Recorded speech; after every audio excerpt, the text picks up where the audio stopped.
Bienvenidos al canal donde bíblicamente se desmantelan las mentiras que por siglos han mantenido esclavizadas a millones de personas alrededor del mundo. Para sobrevivir y dominar las conciencias, el catolicismo romano, nacido en el año 607 después de Cristo en el siglo VII, promovió dos inventos: el falso sacerdocio católico o universal romano y la falsa confesión de pecados ante los sacerdotes. Sofonías 1:4 en su parte 6d dicen: y exterminaré de este lugar los restos de Baal y el nombre de los ministros idólatras con sus sacerdotes. Los ministros y sacerdotes idólatras a menudo visten ropas del clásico color negro y participan en cultos paganos donde practican sus rituales.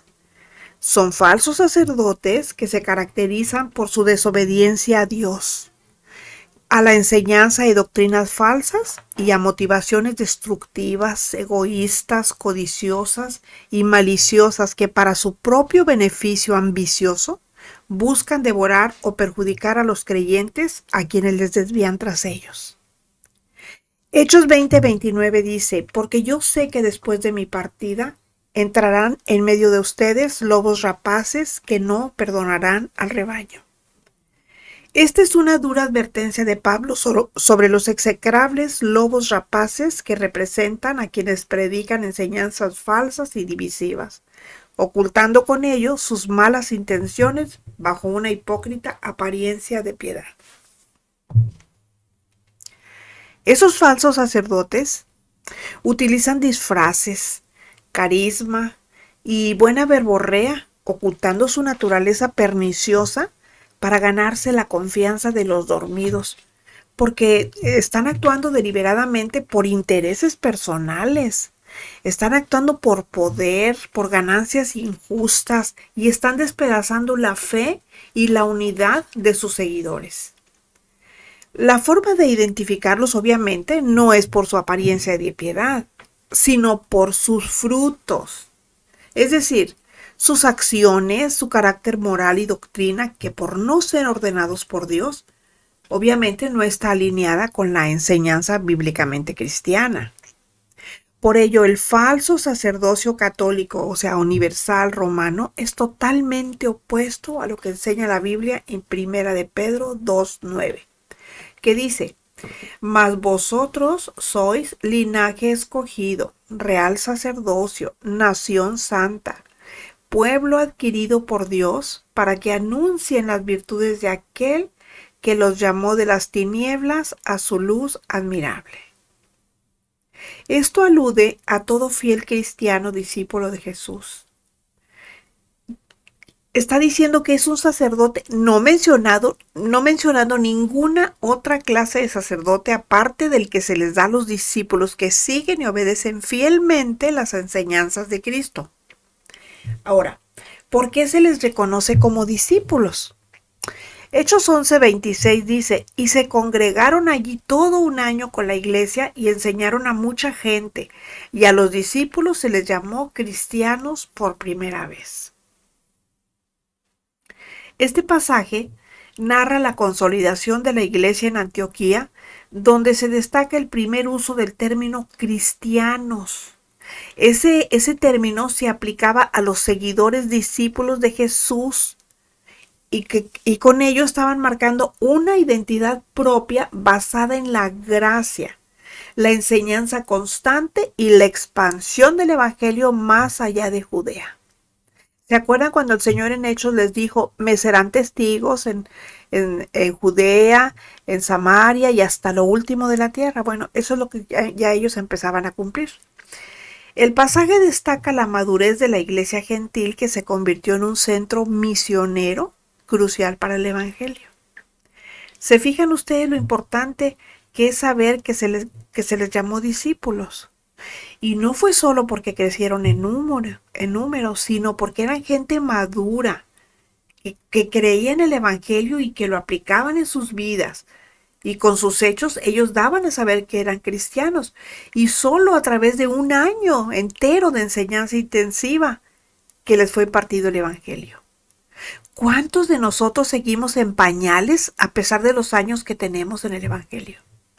Seamos sinceros y reconozcámonos. Si no, miren, nunca vamos a crecer y el tiempo ya está por terminar. A todos los cristianos discípulos de Cristo les dio potestad, es decir, les dio autoridad. No solamente a los 12 apóstoles, y menos aún a quienes falsamente se hacen llamar sucesores de Pedro. Así que si usted que me escucha es cristiano, pero sobre todo discípulo obediente, tiene todas las facultades que Cristo le otorgó.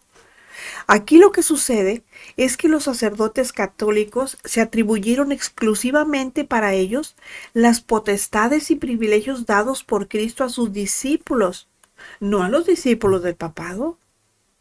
Por eso ellos han torcido la correcta interpretación de la Biblia y con ello han cambiado el significado real de la enseñanza al decir que solamente a ellos les fue dado el poder de atar y desatar. Y ya aprendimos que atar y desatar quiere decir predicar el Evangelio, abrir las puertas del cielo a las personas. Y todo con el fin de influir en la conciencia de las gentes a través de la falsa confesión de pecados que Cristo obviamente no mandó. Dicen también que solamente a ellos se les dio la facultad de predicar. Pero lo que no dicen es que lo que predican son falsas doctrinas que nada tienen que ver con la enseñanza bíblica de Cristo. El Antiguo Testamento contempla el caso de sacerdotes. Ellos eran hombres escogidos de entre los demás hombres para ofrecer sacrificios y mediar entre Dios y los hombres. Ese es el caso de Aarón y los levitas del Antiguo Pacto. Hechos 24, versículos 5 y 8 dice, y envió jóvenes de los hijos de Israel, los cuales ofrecieron holocaustos y becerros como sacrificios de paz a Jehová. Y el 8 dice, entonces Moisés tomó la sangre y roció sobre el pueblo y dijo, he aquí la sangre del pacto que Jehová ha hecho con vosotros sobre todas estas cosas. Eso quiere decir que el antiguo pacto, o sea, el pacto de la ley de sacerdotes humanos, fue sellado por la sangre de becerros. Pero también habla sobre falsos profetas y maestros que desvían a los creyentes con doctrinas destructivas, inmorales e idolátricas. Pero ellos son motivados, ¿saben por qué? Por ganancias personales. Tenemos algunos ejemplos. Por ejemplo, Balaam. En el Apocalipsis 2:14 habla de Balaam y dice, tengo unas pocas cosas contra ti, que tienes allá los que retienen la doctrina de Balaam que enseñaba a Balac a poner tropiezos ante los hijos de Israel, a comer de cosas sacrificadas a los ídolos y a cometer fornicación. Balaam fue un profeta que aunque no pudo maldecir directamente a Israel, enseñó a Balac a seducir al pueblo con idolatría e inmoralidad sexual para que cayera en pecado. ¿Conocen ustedes a alguna iglesia así de escandalosa? Pues ahí está la de Roma. Jezabel, en el Apocalipsis 2:20 dice, pero tengo unas pocas cosas contra ti, que toleras que esa mujer Jezabel, que se dice profetiza, enseñe y seduzca a mis siervos a fornicar y a comer cosas sacrificadas a los ídolos. ¿Qué iglesia se ha olvidado de su misión y fornica con el mundo y adora imágenes? Que tiene relaciones con los políticos, con los potentados. Ustedes ya lo saben. Bar Jesús en Hechos 13:6 dice, y habiendo atravesado toda la isla hasta Pafos, hallaron a cierto mago, falso profeta judío llamado Bar Jesús. Él era identificado como un mago y falso profeta judío en Chipre. Y él intentó apartar de la fe al procónsul y se oponía a Pablo y a Bernabé. ¿Conocen ustedes alguna iglesia actual que esté cerca de hombres en eminencia? Bueno, también tenemos a Himeneo y Fileto. Eso lo vemos en 2 Timoteo 2, 17 y 18, que dice, y su palabra carcomerá como gangrena, de los cuales son Himeneo y Fileto, que se desviaron de la verdad, diciendo que la resurrección ya se efectuó y trastornan la fe de algunos. Bueno, ellos actuaron como en el Génesis. con el mismo espíritu de Satanás en la serpiente y enseñaron que la resurrección ya se había efectuado. Y con eso estaban desviando a algunos de la verdad y debilitaron la esperanza cristiana futura. ¿De qué iglesia son los hombres que se atribuyen el poder de salvación que solamente Cristo tiene?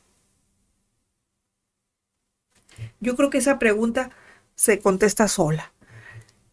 Tenemos también a los falsos maestros de Gálatas 1, 6 y 9. Dice, estoy maravillado de que tan pronto se hayan alejado del que los llamó por la gracia de Cristo, o sea, de Pablo mismo, para seguir un evangelio diferente. No que haya otro, sino que hay algunos que los perturban y quieren pervertir el evangelio de Cristo. Mas si aún nosotros o un ángel del cielo les anuncia otro evangelio diferente del que les hemos anunciado, sea anatema.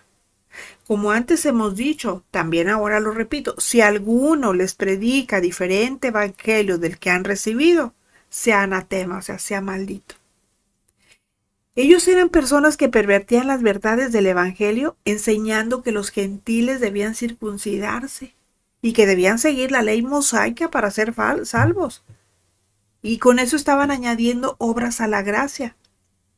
Bueno, que no hay una iglesia que organiza peregrinaciones y las gentes van de rodillas y flagelándose. Esas son obras de la carne y ese es un evangelio diferente al de la gracia que hemos recibido y que es el que está vigente. Esos son los falsos maestros. Bueno, también tenemos la doctrina de los nicolaítas. Eso lo vemos en Apocalipsis 2:15 que dice, y también tienes a los que retienen la doctrina de los nicolaítas, la que yo aborrezco. Esa doctrina es muy similar a la de Balaam, que fomentaba el libertinaje con las prácticas paganas. Yo pregunto, ¿qué iglesia cierra los ojos y los oídos porque tiene dentro de sus filas inmoralidad sexual rampante? ¿Permite la adoración a los santos? Y permite las relaciones entre personas del mismo sexo. Bueno, pues todos esos personajes tristemente célebres de la Biblia se caracterizan por haber fomentado la división, por buscar el lucro personal y por distorsionar la verdad bíblica. Juan 1:29 dice, el siguiente día vio Juan a Jesús que venía a él y dijo, he aquí el Cordero de Dios que quita el pecado del mundo. Después de invalidado el Antiguo Testamento, el de la ley mosaica, a través del sacrificio de animales, el nuevo pacto, el de la gracia, fue sellado con la sangre del Cordero de Dios que quita el pecado del mundo. Y Cristo, habiendo cumplido la antigua ley, se constituyó como el único mediador entre Dios y los hombres del nuevo pacto. El único sacerdote supremo. Y nos hizo a todos los cristianos reyes y sacerdotes para Dios su Padre.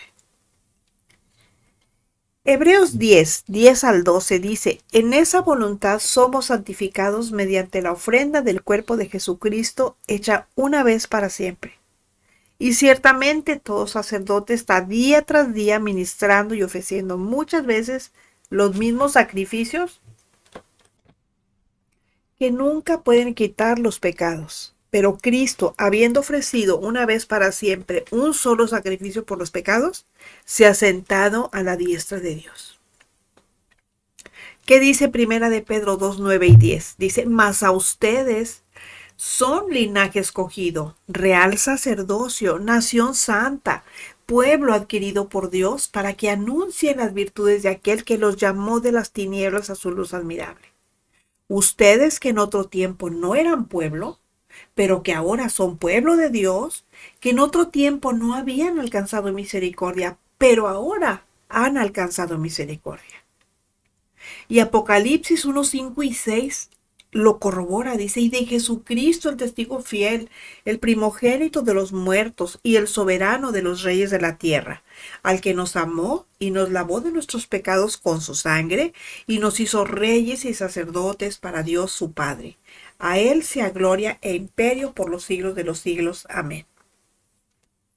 Bueno, Pues lo que estamos diciendo es que por su gracia ya no estamos bajo la ley, estamos bajo el nuevo pacto de salvación gratuita para todos los que crean en Cristo. Estamos bajo el nuevo pacto de libertad en Él, el del sacerdocio de todos los cristianos y no de un grupo usurpador. Romanos 12:1 dice, así que hermanos, les ruego por las misericordias de Dios, que presenten sus cuerpos en sacrificio vivo, santo, agradable a Dios, que es vuestro culto racional. Pablo nos hace su llamado en base a la justificación por fe, a la gracia y al amor inmerecido de Dios. La obediencia no es para ganar salvación. Nuestra obediencia es nuestra respuesta precisamente a la salvación. Presentar nuestros cuerpos en sacrificio vivo, santo, agradable a Dios, entregando pensamientos, palabras y acciones a su servicio. El cuerpo se considera el instrumento a través del cual actuamos en el mundo.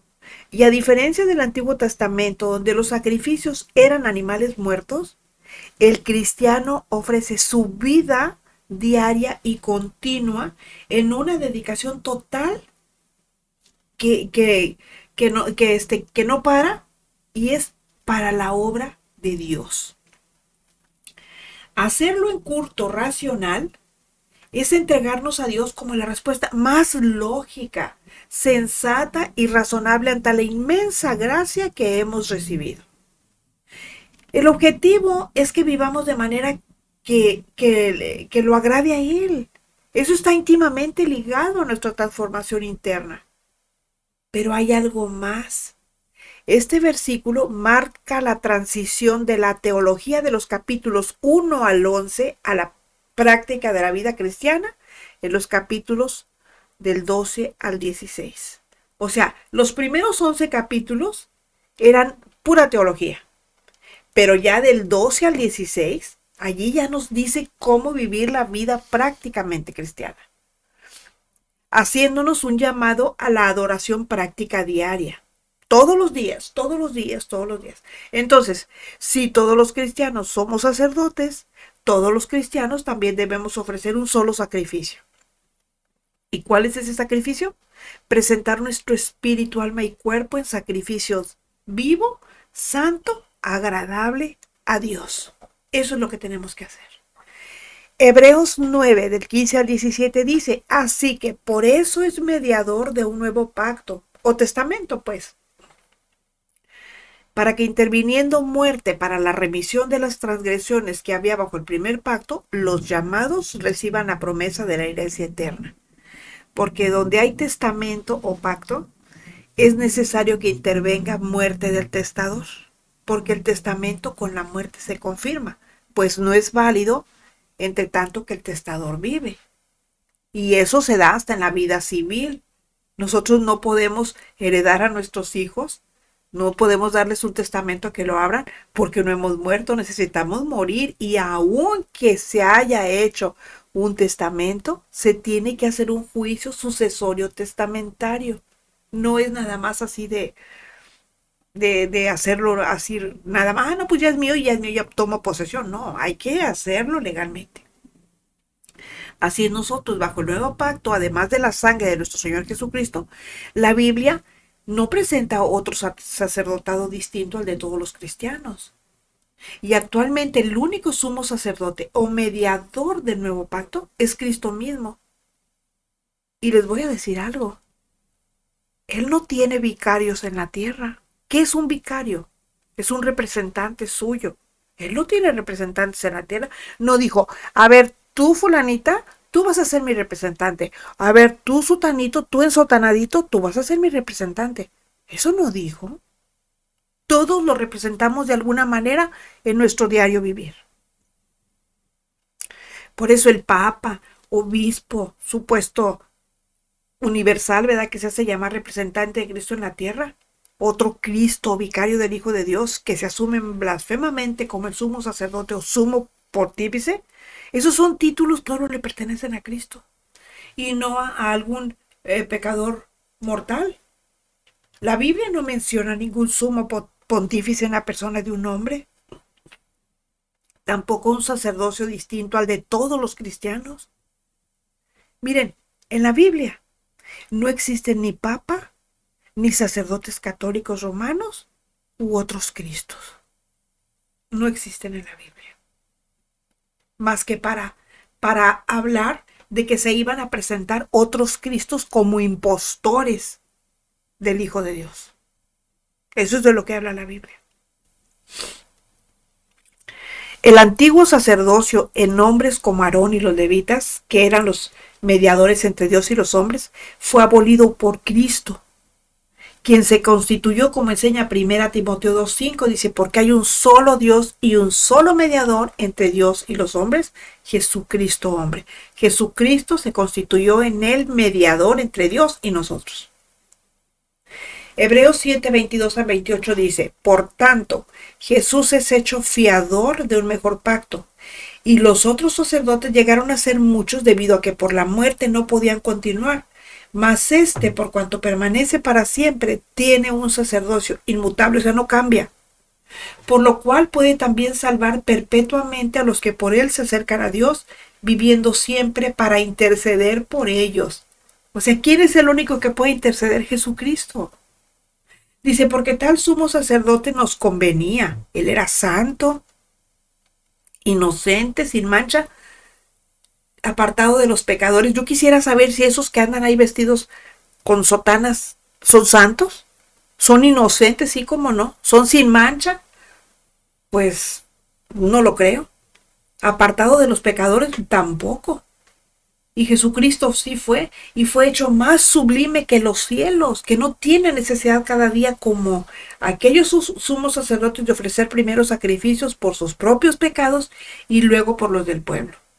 Porque esto lo hizo una vez para siempre ofreciéndose a sí mismo. Porque la ley constituye sumos sacerdotes a débiles hombres, pero la palabra del juramento posterior a la ley al Hijo, hecho perfecto para siempre. Este pasaje, por su parte, lo explica en términos muy claros. Y los sacerdotes de antes, esos sí que hacían sacrificios. Aquí no hacen eso. Aquí no trabajan como trabajaban los sacerdotes de antaño. Miren, cuando leemos el libro de Levíticos y cuando habla del nombramiento de los sacerdotes, allí vemos todo lo que tenían que hacer todos los días. Todos los días. Era un trabajal tremendo. Y aquí los sacerdotes lo único que hacen es estirar la mano, hacer trabajo político. Nada tiene que ver con lo espiritual. Porque hasta sus mensajes son manipulables, manipuladores. Entonces, por eso ya no existen esos sacerdotes. Para Dios no existen. Hebreos 7:18 dice, queda pues abrogado el mandamiento anterior a causa de su debilidad e ineficacia. Pues sí, son ineficaces. Cristo cumplió la ley que el hombre no podía y quedó abolida. La Biblia de ninguna manera prueba la existencia de la clase sacerdotal católica romana. No aprueba la existencia de supuestos representantes de Cristo u otros Cristos. Ellos son realmente agentes incondicionales de tiempo completo al servicio del Papa. Son ilegalmente privados del matrimonio, aunque no necesariamente de prácticas íntimas, para imponer en el mundo la falsa autoridad del Papa y sus falsas doctrinas opuestas a la Biblia. Como ya comentamos anteriormente, la falsa división del mundo falsamente cristiano en clero y laicos nació a finales del siglo VI después de Cristo con Gregorio I, el obispo político de Roma, que si bien no era papa porque aún no había nacido el papado en el año 590 en el siglo VI, sí proveyó al obispo de Roma de ese clero o cuerpo de servidores efectivos de tiempo completo que preparó precisamente el camino al nacimiento del sacerdocio católico romano en el siglo VII después de Cristo. La falsa clase sacerdotal católico romana no se conoció en los 6 primeros siglos de cristianismo en el mundo. Estoy hablando de cristianismo, no de catolicismo. El catolicismo vino mucho después, en el siglo VII. Entonces, como ya vimos, en el siglo I no existió el catolicismo romano. Lógicamente, tampoco el sacerdocio. Esto lo sabemos porque en la Biblia no aparece ningún obispo universal fuera de Cristo. Y la multitud de las iglesias a cargo de cuidadores, obispos o pastores elegidos por los mismos cristianos que eran discípulos, miembros de las iglesias, ellos son independientes y todos son sacerdotes. Fuera de eso, no se menciona otra clase de sacerdotes mediadores entre Dios y los hombres. Por los escritos de los llamados padres de la iglesia que dicen que todas las cosas continuaron igual que en los siglos I, II y III, sabemos que durante los 3 primeros siglos de vida cristiana en el mundo, aparte del sacerdocio de todos los cristianos, no se conoció ningún grupo especial de supuestos sacerdotes cristianos. Ninguno. Esos mismos historiadores comentan en sus homilías, en sus cartas, historias y sermones que en relación a los llamados sacerdotes cristianos o sacerdotes católicos, todo permanecía igual que en el siglo I. También ponen ellos un énfasis especial en el paganismo y la política que surgió a partir del siglo IV después de Cristo entre las falsas iglesias. Y es precisamente por la historia y los escritos de Gregorio I, último de esos escritores, sabemos que el clero surgió hasta el siglo VI después de Cristo, cuando en el año 590 después de Cristo, Gregorio I dividió al mundo presuntamente cristiano en clero y laicos, que entre los llamados cristianos, digamos, eran palabras desconocidas antes de ese año. O sea, los cristianos que venían de la iglesia primitiva, ellos no conocían esas palabras. Clero y laicos. ¿Qué es el clero? Pues el clero son los sacerdotes y los laicos es el pueblo. Si antes del año 590 después de Cristo no hubo clero, pues evidentemente tampoco había sacerdotes católicos romanos. Ellos surgieron cuando nació el catolicismo romano en el año 607 después de Cristo, en el siglo VII. Gregorio I, a pesar de ser defensor y decir no hay obispos universales, preparó el camino a la creación del falso sacerdocio católico romano, dividiendo falsamente clero del clero, o sea, dividió al clero, o sea, los obispos, los padres, todos, los sacerdotes, de los laicos, que es el pueblo. Y los historiadores católicos están de acuerdo en que Gregorio I el Magno, que era el obispo político de Roma en el año 590 después de Cristo, todavía no era papa. Él fue quien dividió al mundo presuntamente cristianos, o sea, los católicos, pues, en clero, los obispos y sus ayudantes, y laicos, que era el simple pueblo. Al clero lo dividió a su vez en clero regular. ¿Quiénes eran esos? Pues los monjes, las monjas, y el clero secular. ¿Quiénes eran esos? Los obispos políticos y sus ayudantes. ¿Se fijan cómo hasta entre ellos hay divisiones? Cabe mencionar que los monjes y monjas, el monasticismo, que se conoce como monasticismo, no es una institución cristiana. Esa es una institución meramente pagana. Y durante los 3 primeros siglos de la era cristiana, se desconoció a monjes y monjas dentro del cristianismo.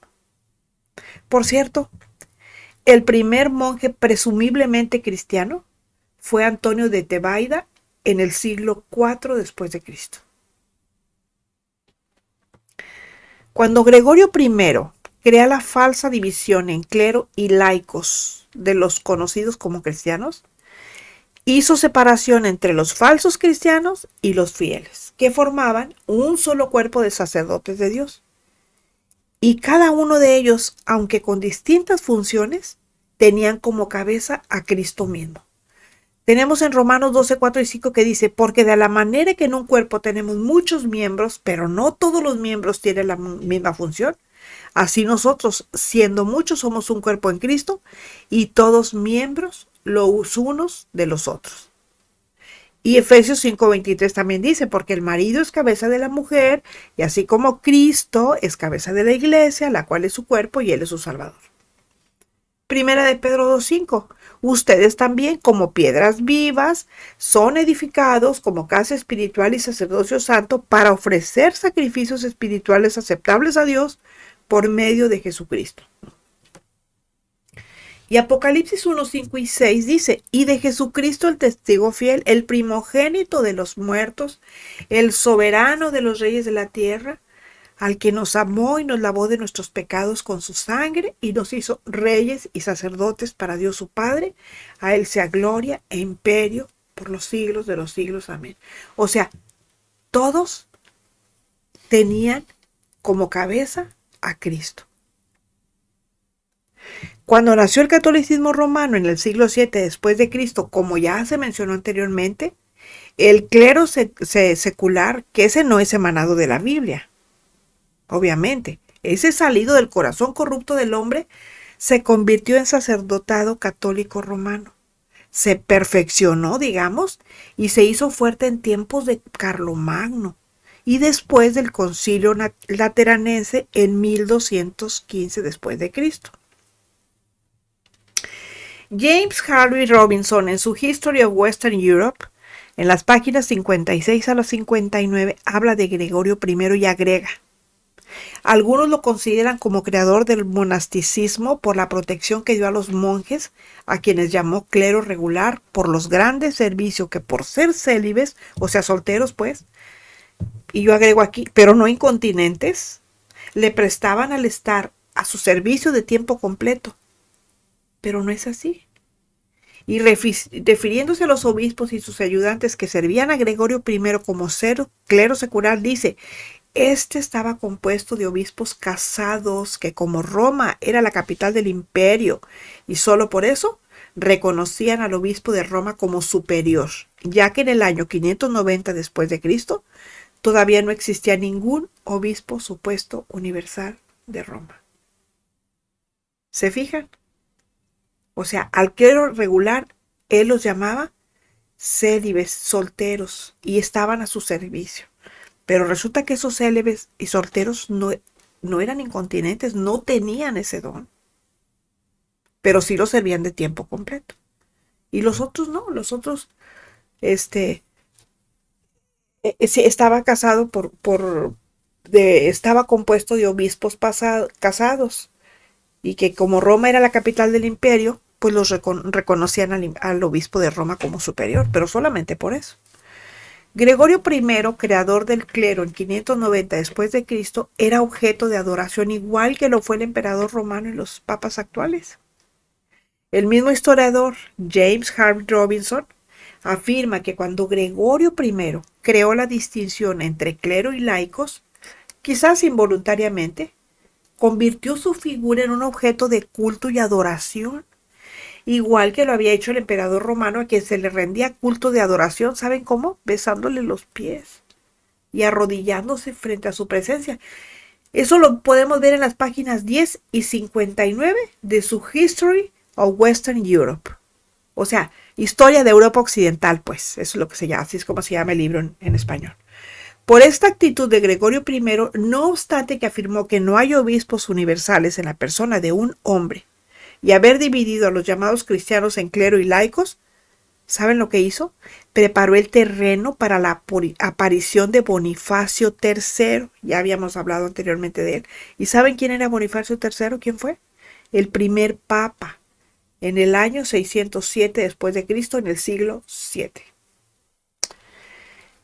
El ex sacerdote canadiense Chiniki, en su testimonio personal El Don, y que escribió después de su conversión al cristianismo evangélico, dijo: el clero es una escala jerarquizada de servidores del Papa que le atributan una verdadera adoración que solo Dios merece y Cristo por ser Dios. Un artículo que se tituló Monseñor Guízar y su amor al Papa, publicado en la revista mexicana Hacia los Altares, promovió la canonización del exobispo de Veracruz, Monseñor Guízar y Valencia, corroborando con su beatificación la afirmación que hizo Chiniqui. Llamar laico a un cristiano es ir contra la Biblia, que ordena que por la obra de Cristo todos los hijos de Dios somos iguales. Todos somos sacerdotes. Hechos 18:1-3 dice: después de estas cosas, Pablo salió de Atenas y fue a Corinto, y halló a un judío llamado Aquila, natural del Ponto, recién venido de Italia con Priscila su mujer, por cuanto Claudio había mandado que todos los judíos saliesen de Roma. Fue a ellos, y como era del mismo oficio, se quedó con ellos y trabajaban juntos, pues el oficio de ellos era hacer tiendas. Aquí encontramos a cristianos misioneros como Pablo, que para no ser carga a nadie, trabajaban con sus manos haciendo tiendas en campaña. Yo quisiera saber qué es lo que hacen los sacerdotes católicos fuera de estirar la mano. Si de verdad trabajan en algo de provecho para proveerse para sus propias necesidades. Colosenses 4:14 dice: le saluda Lucas, el médico amado, y Demas. El caso de Lucas también es famoso, porque además de predicar y dedicarse a la obra, era médico. Entonces, ¿a alguien se le ocurriría llamar a Pablo y Lucas obreros laicos solo por no dedicarse completamente a la causa de Cristo o por no haber sido ordenados por una organización humana? Pues obviamente no. Nadie cometería ese absurdo. Sin embargo, contra la enseñanza bíblica y siguiendo el juego a Gregorio I y al catolicismo romano, a muchos cristianos en la actualidad se les llama laicos. Gálatas 1:15-18 dice: pero cuando agradó a Dios, que me apartó desde el vientre de mi madre y me llamó por su gracia, revelar a su Hijo en mí para que yo le predicase entre los gentiles, no consulté enseguida con carne y sangre, ni subí a Jerusalén a los que eran apóstoles antes que yo, sino que fui a Arabia y volví de nuevo a Damasco. Después, pasados 3 años, subí a Jerusalén para ver a Pedro y permanecí con él 15 días. Aquí Pablo nos ilustra que cuando conoció a Cristo como Salvador personal, ¿saben qué hizo? Empezó a predicar el Evangelio. Y él no le fue a pedir permiso a nadie. Y aquí dice: no acudió a pedir permiso a los cristianos que eran antes que él. No acudió a pedirle permiso a Pedro, a nadie. Él hizo lo que sabía que tenía que hacer porque el Señor se lo había mandado. Instrumento escogido me es este para que lleve el Evangelio a los gentiles. No anduvo pidiendo permiso. Nadie lo ordenó. ¿Y aquí qué pasa? Primero los Corintios 12:27-28 dice: ustedes pues son el cuerpo de Cristo y miembros cada uno en particular. Y a unos puso Dios en la iglesia, primeramente apóstoles, luego profetas, lo tercero maestros, luego los que hacen milagros, después los que sanan, los que ayudan, los que administran, los que tienen don de lenguas. ¿Qué enseña? ¿Qué hace la Biblia? Enseñar que todos los cristianos son sacerdotes y miembros del cuerpo de Cristo. Y con ello lo que está haciendo es negar que haya clero y laicos como los concibió Gregorio I. Asimismo enseña que todos somos aptos para el ministerio según el don que Dios nos ha dado a cada uno. Es decir, entre los verdaderos cristianos nadie es laico. Todos somos sacerdotes. Si no has recibido a Cristo como el Salvador y Señor de tu vida, este es el tiempo. Necesitas nacer de nuevo, porque nadie que ame las cosas de este mundo podrá ver jamás el rostro de Dios. Arrepiéntete de tus pecados, pídele perdón a Dios en el nombre de Jesús, quien te abre la puerta a la vida eterna. Él es el único mediador entre Dios y los hombres. Lee tu Biblia, ora, empieza a vivir en su verdad y testifica lo que ha hecho en tu vida. Regálenme un like, compartan y les invito a suscribirse. También me pueden encontrar como la sierva de Jesucristo. El Señor les bendiga. Los espero la próxima semana para que juntos sigamos desmantelando mentiras.